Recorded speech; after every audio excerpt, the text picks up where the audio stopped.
All right, it's a bright day in the city of Abuja. You guys, welcome to Landslide Podcast today. Thank Philip, you. Peter, Morning. morning. I'm glad to be here. I want Good to to see you wish Peter a happy, joyous birthday. Today is Peter's birthday. Oh, Pio. happy birthday. Yeah. I'm going to toe the line of Obi. There's nothing to celebrate about. Our economy is still down. People are still hungry.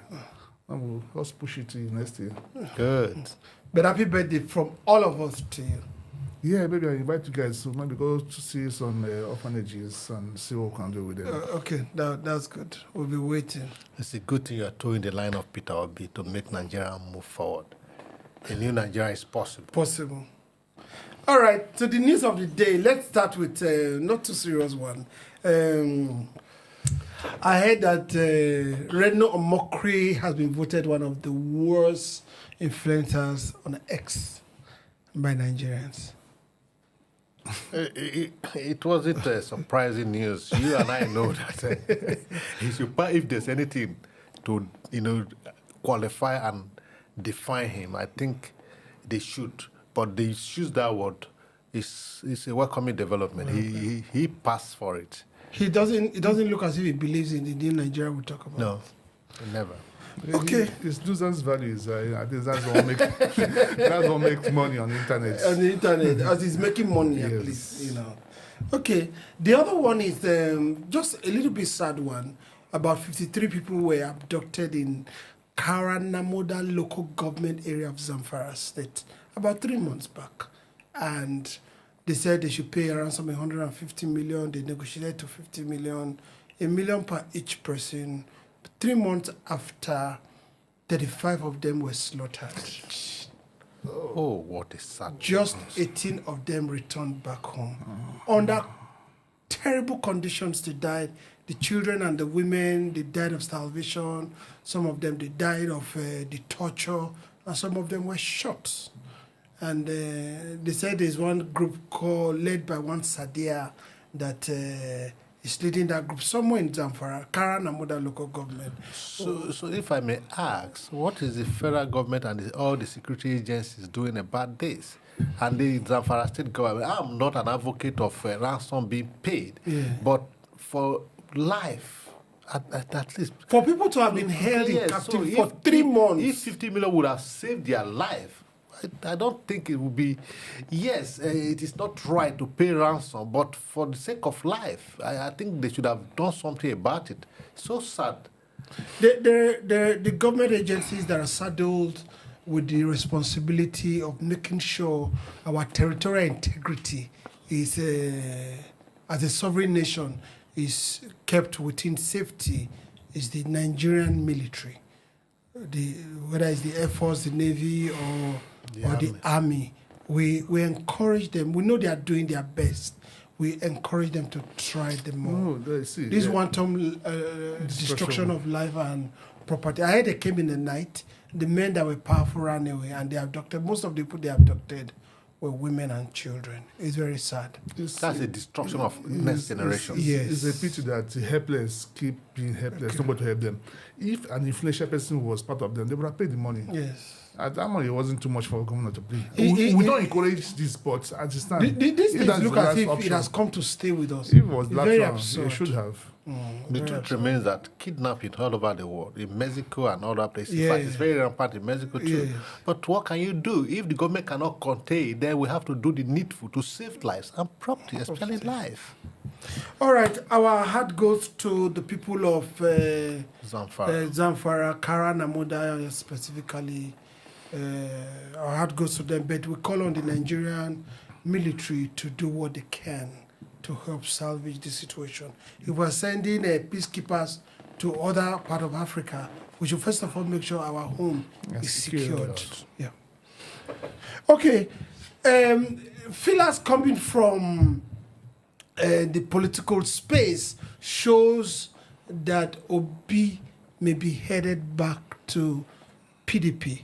It's been said by Alimodu Sharif, the former chairman of PDP, maybe people didn't know that Ali Modu Sharif at a particular point in time was former chairman of PDP, and some other alleged news that are filtering in that he has met with some people and all that. Philip, what do you have to say?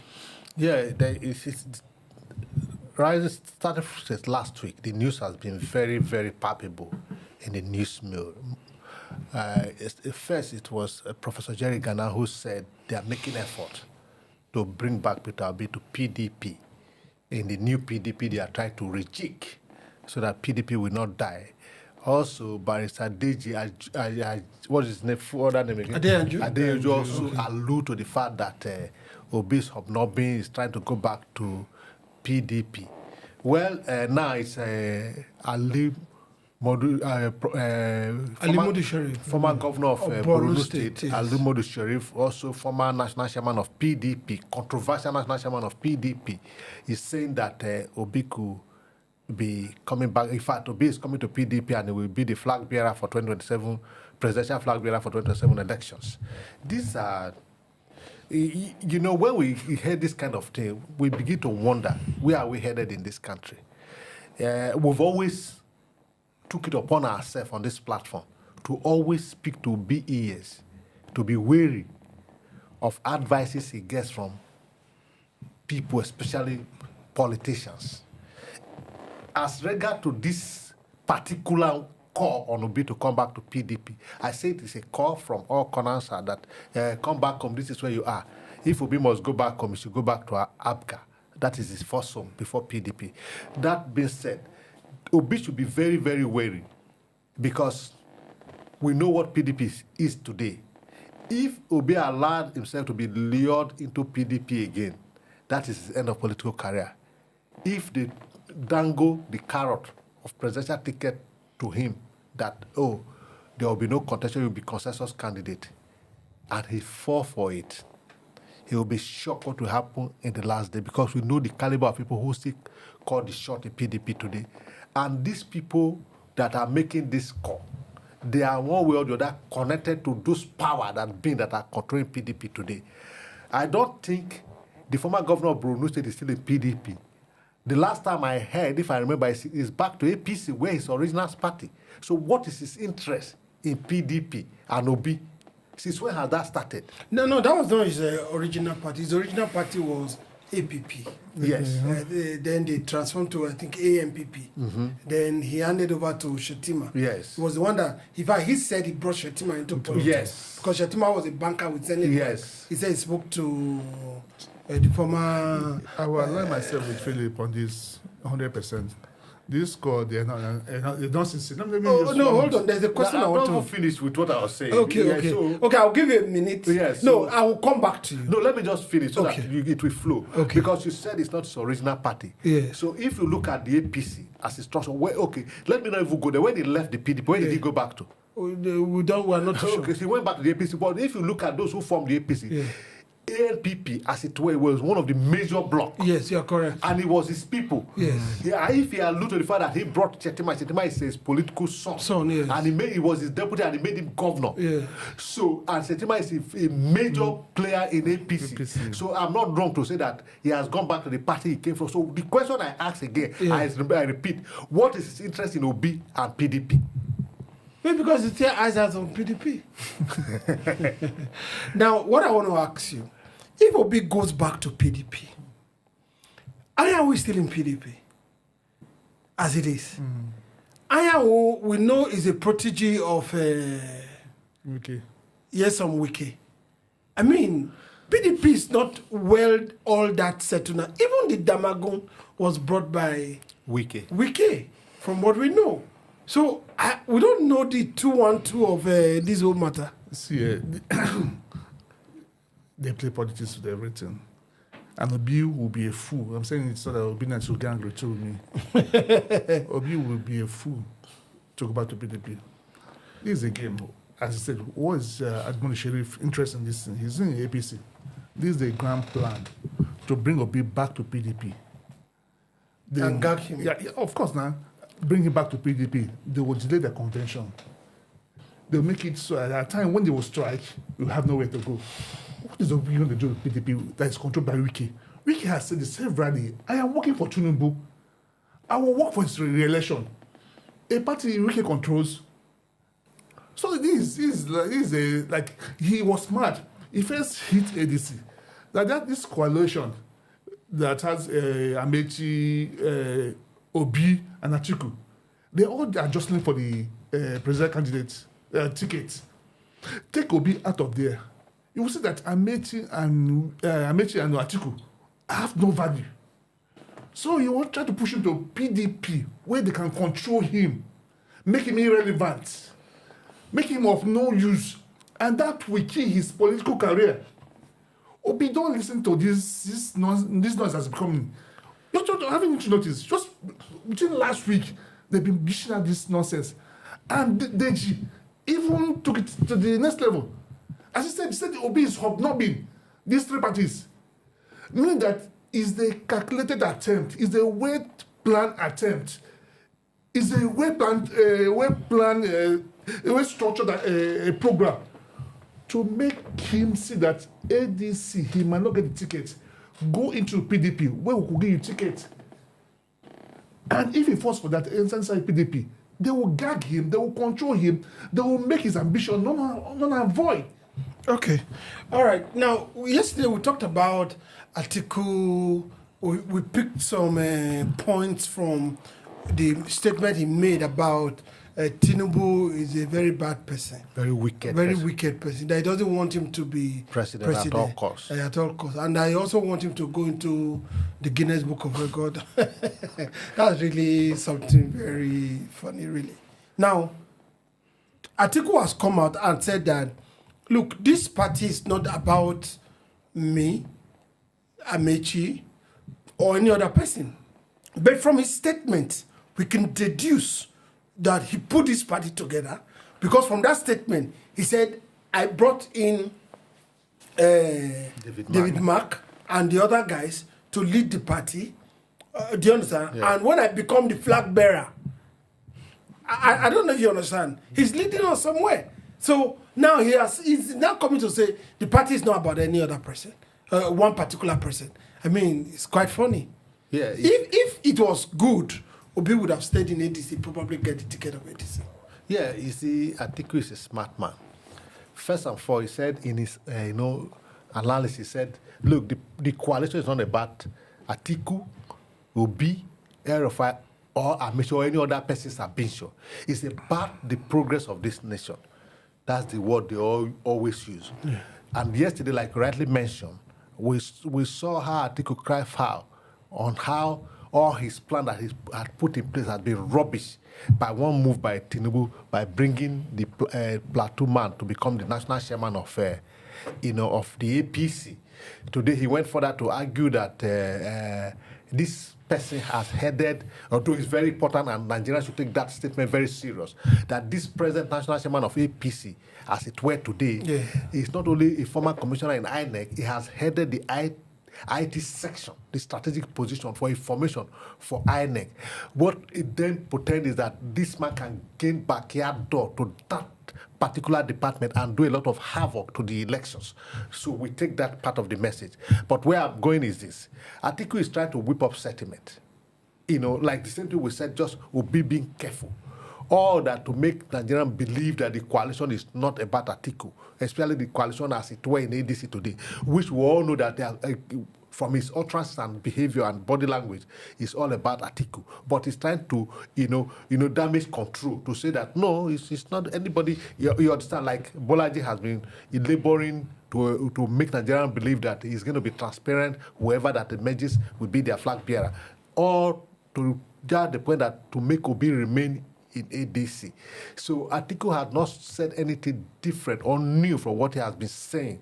But because they have discovered and they have realized that Nigerian eyes are now open that the ADC coalition is not the coalition Nigeria is expecting.